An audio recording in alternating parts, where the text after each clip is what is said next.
நம்மை தெரிந்தெடுத்த தேவன் உண்மையுள்ளவராக இருக்கிறார்.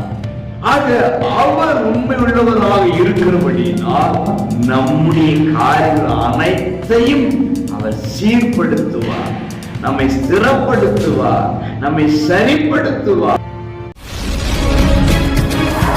ஆவிக்குரிய அன்பு உறவுகளே, இயேசுவின் நாமத்திலே உங்களை மனதார வாழ்த்துகிறேன். ஏசப்பா உங்களை ஆசீர்வதிப்பாராக. 2 தீமோத்தேயு 2:13 நாம் உண்மை இல்லாதவர்களாய் இருந்தாலும் அவர் உண்மை உள்ளவராய் இருக்கிறார். பிரியமானவர்களே, நாம் எல்லா விதத்திலும் சரியா இருக்கிறோமா? எல்லா விதத்திலும் உண்மையாக இருக்கிறோமா?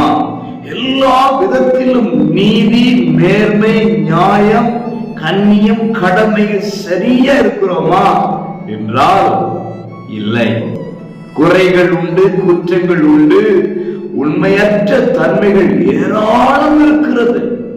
ஆனால் நாம் ஆராதிக்கிற தேவன், நாம் தொழுது கொள்ளுகிற தேவன், நம்மோடு வாசம் பண்ணுகிற தேவன், நம்மை தெரிந்தெடுத்த தேவன் உண்மையுள்ளவராக இருக்கிறார்.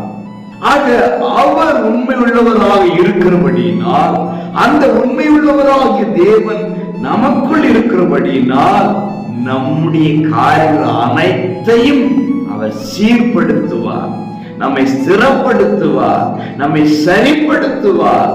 அவர் கொடுக்க வேண்டியதை கொடுக்க வேண்டிய நேரத்தில் அழகாக அற்புதமாக கொடுக்க வல்லமையுள்ளவராய் இருக்கிறார். உண்மையுள்ள தேவன் நிறைய ஆசீர்வாதங்களை வாழ்க்கையில் கொடுத்து உங்களை ஆசீர்வதிப்பாராக. God bless you.